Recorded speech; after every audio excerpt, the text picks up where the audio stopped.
Hello and welcome, student. This is Subraj, and I welcome you to our online classes here.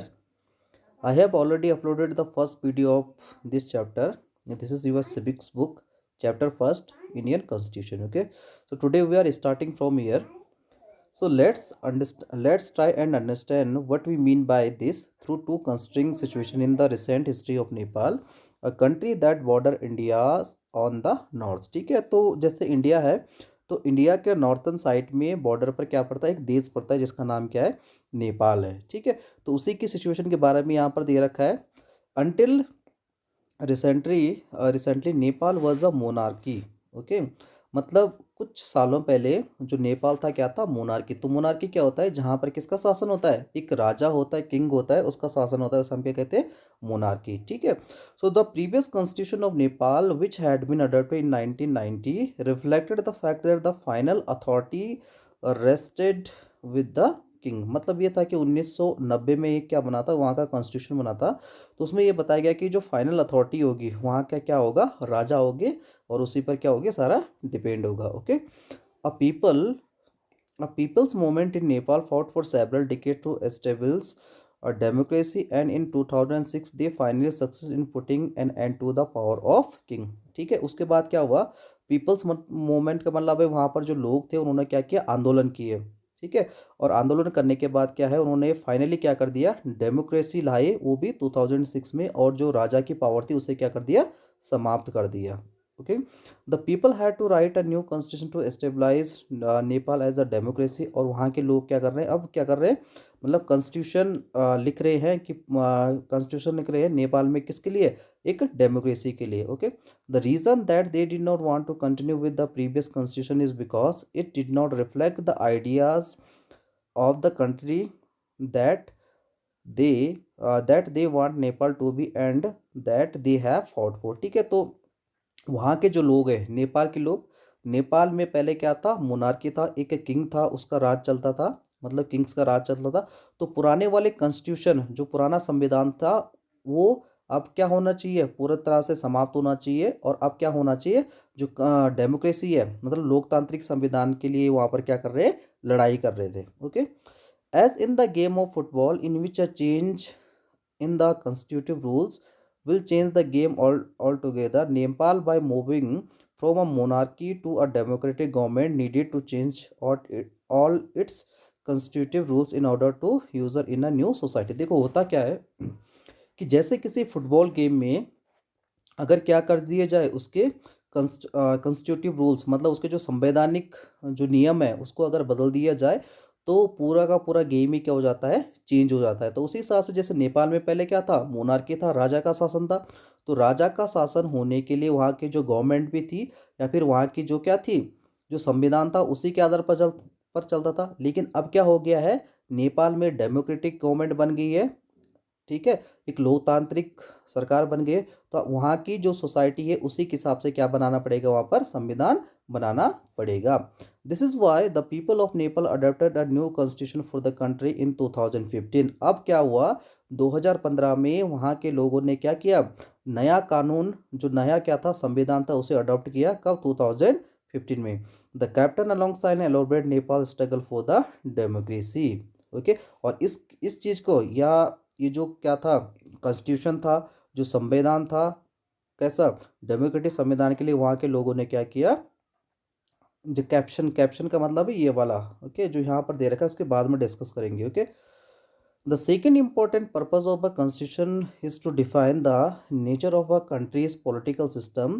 For example, Nepal earlier constitution state that the country was to be ruled by the king and his council of minister। देखो, जो second important thing है, दूसरी important thing है, जो वो क्या है, constitution को डिफाइन करने के लिए, कि वहाँ का जो पॉलिटिकल सिस्टम है, ठीक है, जो राजनीतिक क्या है, जो राजनीतिक नीतियाँ हैं, या फिर जो राजनीतिक वहाँ पर सिस्टम चलता है, उसके लिए, जैसे नेपाल में पहले क्या था, जो कॉन्स्टिट्यूशन था, वो किसके लिए, रूल्ड बाय द किंग, यानी राजा के द्वारा चलता था, और उसके काउंसिल ऑफ मिनिस्टर, मतलब उनके मंत्रियों के द्वारा चलता था। ठीक है, देखो इसमें that type government, democratic government of polity, the constitution play a crucial role in the laying out certain important guidelines that govern decision making with this society. देखो होता क्या है, जब कोई भी डेमोक्रेटिक कंट्री होती है, अगर उसमें क्या है कॉन्स्टिट्यूशन है, तो कॉन्स्टिट्यूशन क्या है एक क्रूशियल रोल, मतलब एक महत्वपूर्ण रोल अदा करता है किसके लिए, अगर हम उस सोसाइटी के क्या कर रहे हैं, किसी भी डिसीजन को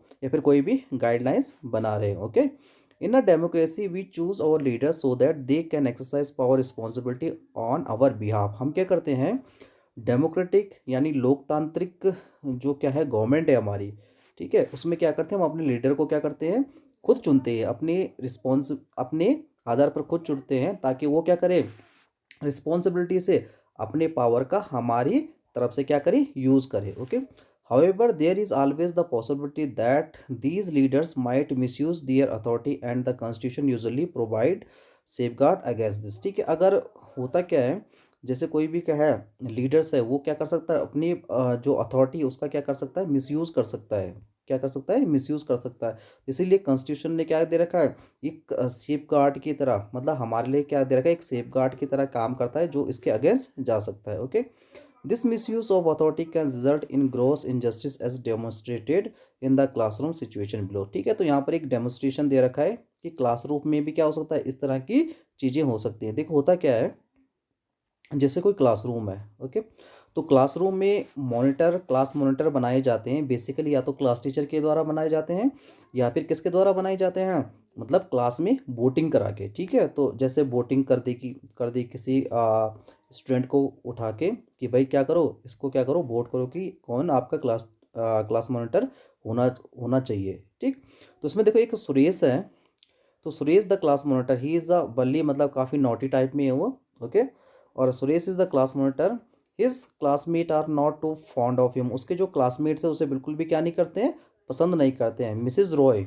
the class teacher, Mrs Roy उनके क्लास टीचर हैं, has to leave the classroom some urgent work, she ask Suresh to mind the class, Suresh start picking on Anil. देखो होता क्या है कि सुरेश एक क्लास मॉनिटर है और उसकी क्लास उसे बिल्कुल भी क्या नहीं करती है, पसंद नहीं करती है। मिसेस रॉय उनकी क्लास टीचर है और उन्हें अपनी क्लास छोड़नी पड़ रही किसी अर्जेंट काम की वजह से। तो सुरेश से कहती हैं कि तुम क्या करना, क्लास की देखभाल करना, अपनी क्लास को बिल्कुल साइलेंट रखना, चुप चुप रखना। तो सुरेश क्या करता है, अनिल को उठाता है। ठीक है, और Anil, today I am going to report you, तो मिसेस रॉय मैं क्या करूँगा, तुम्हारी आज क्या करूँगा, रिपोर्ट करूँगा। But what I have done, भाई उसका जो क्या है सुरेश बोलता है, नहीं सुरेश, अनिल बोलता है कि मैंने क्या किया है। Okay, when Mrs Roy return to the class, जब क्या करती हैं मिसेस रॉय वापस आती हैं, तो क्या करता है सुरेश, उसकी क्या करता है रिपोर्ट करता है। ठीक है, क्या बोलता है कि ma'am, while you were away Anil kept talking loudly and disturbing the class, he would not listen to me. तो मतलब वो क्या बोलता है कि भाई ये क्या कर रहा था, बहुत ज़ोर ज़ोर से क्या कर रहा था, बातें कर रहा था, पूरी क्लास को डिस्टर्ब कर रहा था, और ये बिल्कुल भी मेरी नहीं सुन रहा था। Anil, you will have to stay back after school today and write, I will not disobey the class monitor are 100 times. So उसे क्या करती हैं, जो मिसेस रॉय हैं, मिसेस रॉय क्या कर देती हैं, पनिशमेंट दे देती हैं कि तुम्हें क्या करना है, यहाँ पर रुकना है, जब छुट्टी हो जाएगी छुट्टी के बाद आपने क्या करना है 100 टाइम्स लिखना है कि I will not disobey the class monitor, मैं कभी भी क्या नहीं। So Anil, you will have to stay back after school today and write, I will not disobey the class monitor 100 times. तो अनिल को क्या मिलता है, मतलब बिना वजह से क्या मिलती है, पनिशमेंट मिलती है कि तुम्हें छुट्टी के बाद यहाँ पर रुकना है और 100 टाइम में ऐसा लिखना है, 100 बार ऐसा लिखना है कि I will not disobey the class monitor, but ma'am I did not do anything. देखो होता क्या है, यहाँ पर सुरेश क्लास मॉनिटर है, ठीक है, और सुरेश ने क्या किया, अपनी पावर का क्या किया, मिसयूज़ किया। सुरेश क्लास मॉनिटर है, उन्हें उसने बिना बात पे क्या किया, अनिल को क्या कर दिए, पनिशमेंट खिलवा दी। ठीक है, मतलब पनिशमेंट मिली इसको अनिल को बिना बात पे, और उसने क्या किया, अपनी पावर का क्या किया, मिसयूज़ किया। ठीक है, तो ऐसे ही बहुत सारे क्या हो सकते हैं, लीडर्स कर सकते हैं।